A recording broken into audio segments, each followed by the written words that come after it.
Now, as South Africa continues to battle a surge in COVID-19 infections, Gauteng still carries the most worrisome load of daily infections. The province logged more than 2/3 of the 5,500 of the COVID-19 cases that were recorded in the past 24 months, or rather 24 hours. For an update on the behaviour of the virus in the province during the third wave, I'm joined now by Professor Bruce Mellado, who's a member of the Gauteng Coronavirus Command Council. Very good to have you with us this afternoon, Professor Mellado. Talk to us about why Gauteng is really the hub at the moment as far as the third wave is concerned, the highest numbers being recorded in this particular province on a daily. Thanks for having me.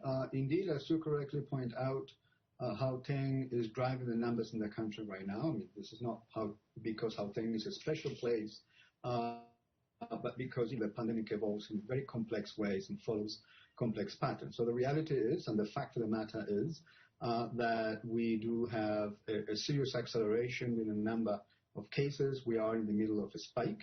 The growth of the number of cases over a week, last week with respect to the previous one, is over 70%, up from 37%, and that is a very serious acceleration. And it's not only the number of cases, we're seeing a serious uptick in the number of other indexes, in particular, for instance, the number of hospitalizations. We've heard Dr. Angelique Coutier saying, and let me quote, she says, there is no increase in the number of beds, there's no increase in doctors, and there's no increase in nurses, and it is not going to change. Just decrying the state of the lack of beds and just the lack of facilities in hospitals around Gauteng. Talk to us about the state that we are in. The situation with respect to the availability of beds and personnel is something that is reported by the Department of Health and the private stakeholders. So our job as a committee is look at all the data as it comes on a daily basis, as fast as it is possible, and then generate predictions and projections of what's going to happen in the weeks to come. We've had this serious acceleration, as I said just now, and as soon as we saw the first signs of this spike, which was on Wednesday, so already Thursday morning, we basically started to work to generate those predictions and update existing predictions. So our job is to raise awareness among different stakeholders, and following some interactions, we in fact had meetings with CEOs of hospitals where we conveyed to them the seriousness of the situation and how many beds will be required in the weeks to come before the peak is reached. When is the peak expected to reach? Right, that's a very good question. So obviously when you do modeling, you take into account different assumptions, different aggressive or less aggressive, optimistic or pessimistic. Now, given the fact that we are in the middle of a serious uptick, a serious spike in the middle of a surge or a wave, what we do is we basically consider the worst case scenario. And that worst case scenario assumes that the third wave will pass the virus to everybody else in the province that hasn't had it. So clearly that leads to the worst possible case in terms of the number of active cases. So if you take all those things into account, the number of measurements and mathematics and equations, what happens is that you end up having at the peak somewhere around 65 to 70,000 active cases that will happen around the first week of July, end of June, first week of July. We're currently, I think, if I'm not incorrect, I think around 35,000, so sort of halfway through the peak. That doesn't sound like good news at all, Professor. Only halfway to the peak?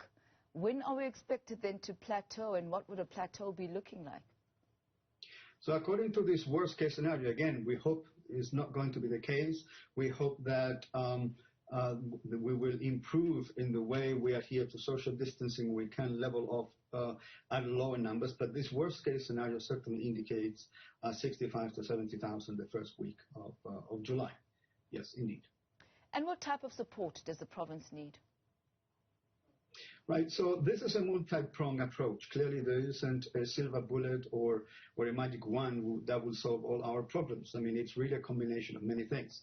We have to improve our behavior as a society. That's extremely important. The second wave is different from the third wave is different from the second wave in that we're moving a lot more compared to the second wave.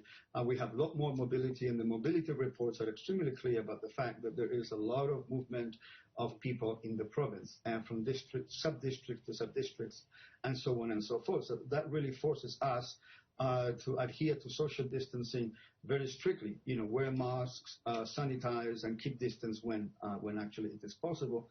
And unfortunately, we do get reports that it seems to have relaxed. For some reason, many people think, and we think, that the vaccines are around and then everything will be easier, and it's not so important to adhere to social distancing, and that's not true. We need to continue, of course, the control over super spread events. Super spread events are very dangerous because they create spikes, and those spikes are very, very concerning, as the one we have right now. Also, in parallel, we need to have, of course, the rollout of the pandemic in order to protect the most vulnerable and accelerate that as much as possible, at the same time as reinforcing the healthcare system and ensuring that the number of beds for COVID-19 will in fact be in place when the peak is reached. Let's get an update then on the vaccination process and the availability of the vaccines. Where are we with that as far as the province is concerned?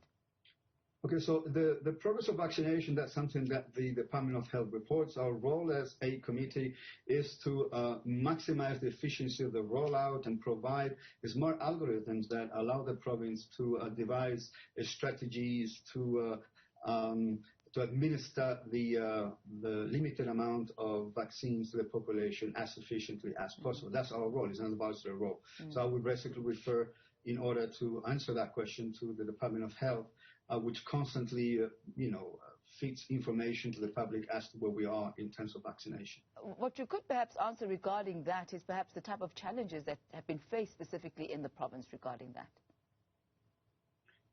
As I said, that the role of the committee is to assist in the modeling of the pandemic. We don't comment on the difficulties or the logistics that are attached to it. Those are part of the report that the Department of Health puts together for the population. Professor Bruce Mellado, we thank you very much for your time this afternoon, as well as the update on how Gauteng is performing as far as the COVID-19 pandemic is concerned. He is a member of the Gauteng Command Council.